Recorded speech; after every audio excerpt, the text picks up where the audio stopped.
చూడండి మిత్రమా, ఒకప్పుడు ప్రాంతం వరంగల్, మేడారం అంటే ఇప్పటికీ మన తెలుగు రాష్ట్రాల్లో ఎక్కువగా శాతంలో చూస్తే చెరుకు బాగా పండుతుంది వరంగల్ ప్రాంతంలో.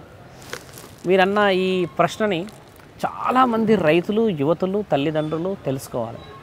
ఒకప్పుడు ఉన్న ఈ ప్రపంచంలో చెరుకు బాగా పండి నష్టపోయిన రైతులు ఎక్కువ ఉంటుండే.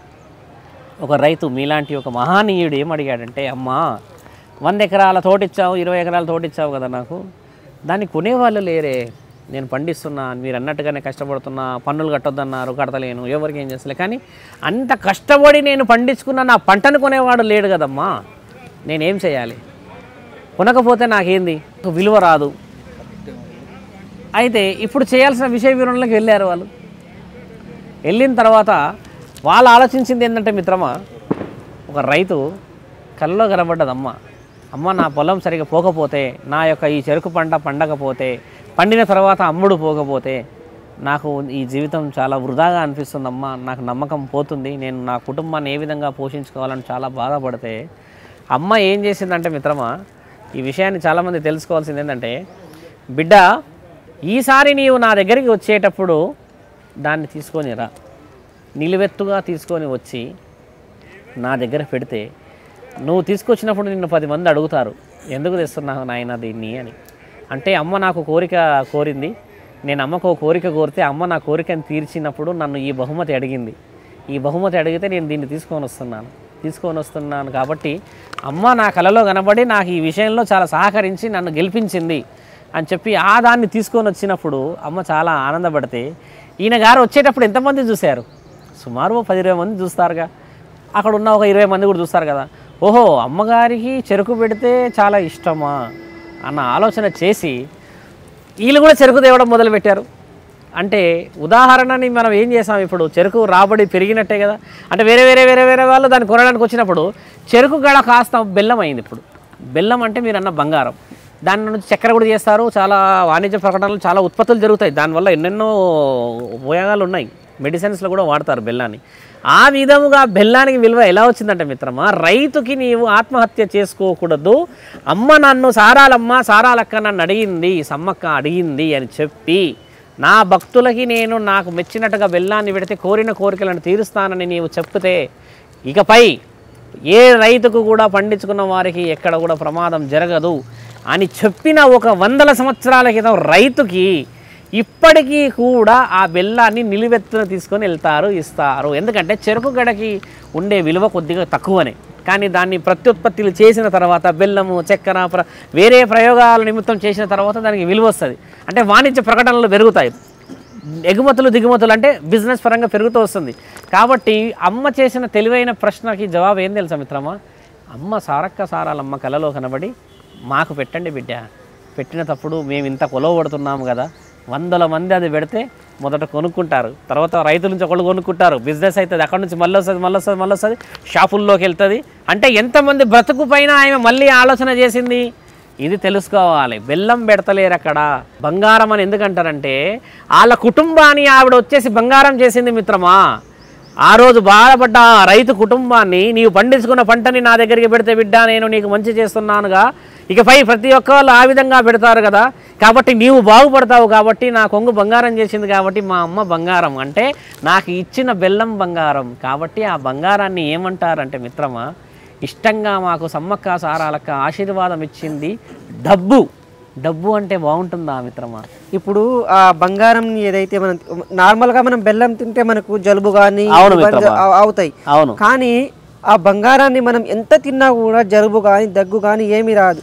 అందుట్లో కూడా సమ్మక్క సారలమ్మ ఉన్నారంటారా? అలా కాకుండా మీరు ఆలోచించాల్సింది ఏంటంటే ఆశీర్వాద బలం. మీరు మామూలుగా ఎప్పుడైనా యాటలు, బలిలు, కోడిలు ఇవన్నీ చూస్తూ ఉంటారుగా, తర్వాత ఇంటి దగ్గర ఉన్నప్పుడు కూడా కిలో, 1/2 కిలో అని కూడా తెచ్చుకుంటారుగా. మరి ప్రసాదానికి ఉన్న విలువ మీరు తెచ్చుకున్న దానికి ఎందుకు లేదు? మీ యొక్క వైబ్రేటింగ్ పవర్ అది. మీరు తినేటప్పుడు సమ్మక్క సారక్క జాతర నుంచి వచ్చింది, అమ్మో పుణ్యం పుణ్యం పుణ్యం పుణ్యం, అమ్మ అబ్బా మేము పోలేకపోయాం తల్లి, మా ఇంటికి వచ్చావా అని మొక్కి కాళ్ళు కడుక్కొని మొహాలు కడుక్కొని ఇష్టంగా తినేటప్పుడు నీ యొక్క శరీరంలో జరిగే మార్పులు పాజిటివ్. బాగా గుర్తుపెట్టుకో శంకర, ఆ పాజిటివ్తోనే నీ యొక్క శక్తులని నీ అంతలో నీవు గెలుచుకోవడం వల్ల నీ యొక్క ఇమ్యూనిటీని ఆపుకుంటుంది. దాంట్లో ఏ సైంటిఫిక్ అంతరార్థం లేదు మిత్రమా, బాగా గుర్తుపెట్టుకోండి. ధర్మ కార్యక్రమాలకే నీ శరీరంలో జరుగుతున్న అలజడిలు అవన్నీ. మీరు అన్నట్టుగానే బెల్లం తినగానే దగ్గొచ్చింది అని అంటే మరి అమ్మని తిడుతున్న వాళ్ళే ఉంటారు కానీ మెచ్చుకునే వాళ్ళు ఉంటారా ఇక్కడ? కాబట్టి ఆ మాటలో కూడా తేడా రానియకుండా చూసుకోవడమే దైవ కార్యక్రమం మిత్రమా. అదే అంటారు, అంటే మేము ఎంత తిన్నా కూడా మాకు ఏమీ కాలేదు అంటే దాంట్లో అమ్మవారు ఉన్నారు అనేసి. అమ్మవారు ఉన్నారు అనేది పాజిటివ్ వర్డే కదా. కాబట్టి మనం ఆలోచించే వర్డ్కి విలువ ఉన్నది అంటున్నాను. అమ్మవారిది కొద్దిగా తినగానే రోగం వచ్చింది అనుకోండి, నువ్వు వెళ్ళేసి 1000 మందికి చెప్తావు. ఇప్పుడున్న ప్రపంచంలో నువ్వు ఒక మాట యూట్యూబ్లోనో ఇంకా ఫేస్బుక్లో వేస్తే ఒక రోజుల్లో వెళ్ళిపోతుంది ప్రపంచం మొత్తం. ఇప్పుడు మనం చూసుకున్నట్టయితే సమ్మక్క సారక్క జాతర జరుగుతున్నప్పుడు అక్కడ ఉండే వాతావరణం కానీ ఏదైనా కూడా అక్కడే చేస్తారు. అవును మిత్రమా. అప్పుడు కూడా ఏమి ఒక దోమ కూడా కుట్టదు అక్కడ. మీరు వెళ్ళినట్టయితే అక్కడ అంతా చీకటిగానే ఉంటాయి, లైట్లు ఉంటాయి, అవి ఉంటాయి. కానీ మనం పడుకున్నా కూడా ఒక దోమ కుట్టినా కూడా మనకి ఏం అనిపించదు అసలు చుట్టుపక్కల ప్రాంతంలో కూడా. ఎందుకని అంటారు అక్కడ? చూడండి మిత్రమా, ఇది చాలా మనం ఆలోచించాల్సిన ప్రశ్న కాదు. చూడండి, ఒక పవిత్రమైన స్థలం కాబట్టి ఇప్పుడు నీవు అక్కడికి వెళ్ళావు కుటుంబంతో, పిల్లల్ని చిన్నగా ఉండి అమ్మా నాన్నల కోసం వయసులో ఉన్న వాళ్ళని తీసుకొని వెళ్తావు. వీళ్ళందరూ పవిత్రంగా పడుకోవడం అంటే మీరు వాళ్ళ ఇంటికి వెళ్ళారు. అక్కడ మేడారం అనేది సమ్మక్క సారక్క వాళ్ళ యొక్క ఇల్లు. వాళ్ళ ఇంటికి మీరు వెళ్ళినప్పుడు అతిథి మర్యాద బాగుండాలా వద్దా? కాబట్టి దాని ప్రతీక అది. దాంట్లో మిగతా ఏ తేడాలు లేవు శంకర. ఒక శక్తి అని ఇప్పుడు వాళ్ళు నిరూపించబడ్డందుకే కదా అంతమంది భక్తులు వస్తున్నారు. కాబట్టి ఏంటంటే అక్కడికి వెళ్ళి ఏదైనా ఇబ్బంది జరిగితే మచ్చ వస్తుంది ఈ ప్రపంచంలో. కాబట్టి ఏంటంటే మీరు అన్నట్టుగా అక్కడ కరుస్తున్నాయి దోమలు, పాములు వచ్చి కరుస్తున్నాయి, ఇవన్నీ కాదు. అలాంటి జరిగిన సందర్భాలు కూడా ఉంటాయి. కానీ ఎక్కువ తరుణాలు మంచి జరిగింది అక్కడ. కాబట్టి మంచి గురించే 100 మంది మాట్లాడుకోవాలి అంటున్నాం. ఒక్క చెడు గురించి ఊర్లో ఉన్న అందరం చెడు చేయకూడదు, అది సమాజం కాదు అంటున్నాను నేను. మంచే జరిగింది, మేము వెళ్ళి 100 మందికి మంచి చెప్తాం, వాళ్ళు 1000 మందికి చెప్తారు. ఈ మంచిని వాళ్ళు కాపాడారు, మంచికి విలువిచ్చారు. నీ మనస్సు బాగుండి నీవు బాగుంటే అన్నీ మంచి జరుగుతాయి అన్నప్పుడు ఎలాంటి నిజాన్ని నమ్ముతావో అక్కడ కూడా అదే జరగాలని వాళ్ళు కోరుకుంటున్నారు. సామాన్యమైన జీవితం మిత్రమా సమ్మక్క సారక్కలది. కాబట్టి సామాన్యంగా వచ్చిన నీవు ఒక కోడిని కోసి వండుకొని సౌభాగ్యవతులు అక్క చెల్లెలు వచ్చేసి వండుకుంటే వాళ్ళు ఎంత ఆనందపడతారు. నా పిల్లలు నా ఇంటికి వచ్చారుగా అని అన్నప్పుడు మరి ఎలా ఉంటారు? ఇప్పుడు తాతలే ముత్తాతలే మన ఇంట్లో ఉన్నప్పుడు అమ్మమ్మలు ఎలా చేస్తారు? నీవు తినలేవా మటన్ మీ ఇంట్లో ప్రత్యేకంగా తేవాలా? నీవు తినలేవా మీ ఇంట్లో బయట బూరెలు గారెలు లడ్డూలు ఇవన్నీ ఎందుకు చేస్తారు? అది ప్రేమ శంకర. అంటే నా బిడ్డలు నా ఇంటికి వచ్చినప్పుడు నేను ఏదో ఒకటి చేయకపోతే నేను ఎందుకు ఇన్ని కష్టాలు నా జీవితంలో పడ్డా? నా పిల్లలు మా నాయనమ్మ అని, మా అమ్మమ్మ అని, మా తాతలని ముత్తాతలని నా ఇంటికి వచ్చారుగా. ఇప్పుడు ఇప్పటికీ గమనించు, కళ్ళు కనబడకున్నా వచ్చి వాళ్ళు ఇలా చేతి పెట్టి నిమిరి దగ్గరకు తీసుకుంటారు. అంటే ఆ ప్రేమకి వాళ్ళు విలువిచ్చారు అంటున్నా. అక్కడ దోమలు గరవవు పాములు గరవడం అనడానికి ముందు మనం ఏమాలంటే ఎందుకు స్వామీజీ ఆ ప్రాంతం అంతా పవిత్రంగా ప్రశాంతంగా ఉంటుంది. దోమలు అనేవి చిన్న విషయాలు, అక్కడ ప్రాణాలు కూడా పోయిన వాళ్ళు ఉన్నారు. ఇప్పుడు ఇంత డెవలప్ అయింది. ఒకప్పుడు ప్రాణాలు పోయేటి వన్య ప్రాణులు, వన్య మృగాలు, మానవులు ఇప్పటికి ఉన్నారు లేరా? మానవులే మృగాలై తిరుగుతున్నారు, అక్కడ దొంగతనాలు చేస్తూ తిరుగుతున్నారు. వీళ్ళందరి నుంచి మనం రక్షించబడుతున్నాం ఇప్పటికేనంటే వాళ్ళు నిజంగా అక్కడ కొలువై ఉన్నారని ఈ భూమండలం నమ్మినందుకే ఇంతటి విలువ వచ్చింది. లక్షల జనం శంకర. మనిషి పొయ్యాడంటే కనబడడానికి 20 రోజులు పడుతుంది. అంత కనబడుతుంది, భయం అవుతుంది. ఆడ కనబడగాడతాడు, దొరకడు, దోలాడు, మైకులు పట్టుకొని తిరుగుతారు. ఎక్కడ పోయినా వారి అంటే ఆ గొప్ప తరుణం వాళ్ళు కాపాడుకున్నది. దానికి మనం ఇచ్చిన విలువ. జరుగుతాయి దొంగతనాలు లేవని కాదు, చెడు కూడా జరుగుతుంది. మీ ఆడపిల్లలకి అక్కడ వడి నింపుతారు కదా, వడిలు నింపుతూ ఉంటారుగా. అసలు ఎందుకు చూడండి, వడి నింపడం అనే విషయాన్ని మనం బాగా ఆలోచించుకోవాల్సిన విషయం కూడా. అసలు ఈ భూమండలంలో నాకు తెలిసి వడి నింపడం అనేది చాలా తక్కువ శాతంగా ఆడపిల్లలకి తెలుసు. ఇదేంటంటే మిత్రమా, నీవు అడిగిన ఈ బంగారు ప్రశ్నకి జవాబు ఏంటంటే, వడి అనేది ఆడపిల్లలకి మగపిల్లగాళ్ళు ఇంటికి పిలిచి, అంటే అన్నదమ్ములు అక్క చెల్లెలు మామయ్యలు వీళ్ళు అందరూ పిలిచి మనకు చేసే తరుణం. కానీ ఇక్కడ గుర్తుపెట్టుకోండి, వడి నింపేది ఆడపిల్లకి, అర్థమైందా? కానీ నింపుతున్నది ఎవరు? మగవాళ్ళు. ఆ మగవాళ్ళు ఎవరంటే మిత్రమా, అన్నదమ్ముళ్ళు, మేనమామలు, ఇప్పుడు చూస్తుంటాం బాబాయిలు అంటూ ఉంటుంటారు. అయితే అసలు వడి అనే విషయం వచ్చినప్పుడు మనం చరిత్ర వెనక్కి తీసుకుంటే, ఒకానొకప్పుడు ఒక ఊరిలో ఒక చెల్లె ఉండి 2-3 అన్నదమ్ములు ఉండే ఒక ఊరిలో వాళ్ళు చాలా చాలా చాలా చెల్లిని ప్రేమగా చూసుకునే తరుణాలు. చెల్లె అంటే ఆడపిల్లనేగా. చేసుకున్న ఆ తరుణంలో ఏం జరిగిందంటే మిత్రమా, చెల్లె ఊరి నుంచి బయటికి వెళ్ళే తరుణం వచ్చింది. అంటే మనం కన్యాదానం చేస్తూ ఊర్లు దాటిస్తూ ఉన్న తరుణాలు అప్పటి నుంచి ఉన్నాయి. అన్నీ పెడతారు. అప్పట్లో ఎడ్ల బండ్లు పెట్టేవాళ్ళు, బంగారాలు పెట్టుకొని, లేకపోతే ఇంకేదైనా పూజలు పురస్కారాలు చేసి ఇచ్చేవాళ్ళు. అయితే అన్నదమ్ములు ఏమనుకున్నారంటే, చెల్లి ఊరు దాటి వెళ్తూ ఉంది, ఇన్ని రోజులు మనతో పాటే ఉంది, మనతో పాటు అన్నిటిలో ఏమి తెచ్చుకున్నా సరి సమానంగా పంచుకొని కొట్లాడుకొని తిన్నాం మనం కదా అన్నయ్య, ఉన్న 100 ఎకరాల స్థలంలో 50 నీవు 50 నేను తీసుకుంటే మరి చెల్లి పరిస్థితి ఏంటంటే అమ్మ వాళ్ళు అన్నారు చెల్లి ఊరికి వెళ్ళిపోయిందిగా నాన్న వేరే ఊరికి అని చెప్తుంది. అమ్మ కూడా నాన్న కూడా అప్పట్లో ఉమ్మడి కుటుంబాలు. అప్పుడు అన్నదమ్ములు ఏమన్నారంటే లేదమ్మా మేము భూమిని పంచలేము, మాతో కాదు, భూమిని పంచినామంటే అన్నదమ్ములకి విలువ ఏముంటుంది, చెల్లెని కూడా మేము దూరం అవతరిచ్చినామంటే విలువ ఉండదు కదా. అంటే ఆడపిల్ల, చెల్లె అంటే ఆడపిల్ల, ఇక్కడ ఆడపిల్లని బయటికి పంపించడం అనేది కూడా ఒక విధంగా ఇబ్బందే కదమ్మా. ఉన్న ఆస్తులు ఇవన్నీ పంచి చెల్లెకి ఇంత రాయడం అనేది అవమానమే అని పండుతున్న ఆ పొలంలో అప్పట్లో వ్యవసాయంలో జరుగుతున్న దాన్ని ఇప్పటికీ చూస్తుంటాం. ఊర్లలో ఎద్దుల బండ్లలో సపరేట్ చేస్తూ ఉంటారు. మా బావ ఊరికి తీసుకుపోతుండంటాం, బాబాయ్ వచ్చిండు అని అంటుంటాం. తరుణం ఇది. ఏం చేశారంటే వీళ్ళు పొలంలో పండిన దాన్ని అన్నీ సరిపోగా మిగిలినది చెల్లెకి పంపుతూ ఉంటారనమాట. అయితే అత్తగారింటికి పోయింది కదా చెల్లె, అత్తగారింటికి పోతే అత్తగారు ఏం చేశారంటే వాళ్ళు కూడా అత్తగారు వాళ్ళు కొంచెం బలమైన వ్యక్తులు, వాళ్ళు ఆ బలమైన వాళ్ళు ఉండడం వల్ల ఆ అత్తగారు ఏం చేశారు, మీ అన్న వాళ్ళు మాకేంది పంపించడం, మాకేమైనా తక్కువ? బాగా గుర్తుపెట్టుకోండి, ప్రశ్న చాలా అవసరం. మాకేమో తక్కువైందా? మాకు ఆస్తులు ఉన్నాయి, అంతస్తులు ఉన్నాయి, పొలాలు ఉన్నాయి, బర్రెలు ఉన్నాయి, ఆవులు ఉన్నాయి, దూడలు ఉన్నాయి, పాలు ఉన్నాయి అని గర్వంగా ఒక సంవత్సరం దాన్ని రిజెక్ట్ చేశారు. వాళ్ళు పంపించొద్దు మాకు. జూన్లో పంపిస్తారు, మీకు గుర్తుంది కాబట్టి. ఆ జూన్లో పంపించినప్పుడు వాళ్ళు ఏం చేస్తారంటే ఆ విషయ వివరణను తీసుకున్నప్పుడు, జూన్ అంటే ఏంది, పొలాలు కోసే సమయం, ఆషాఢ మాసాన మహంకాళి అడుగు పెడుతుంది అంటూ వరకు. అప్పుడు వాళ్ళు రిజెక్ట్ చేస్తే అన్నదమ్ములు చాలా బాధపడ్డారు.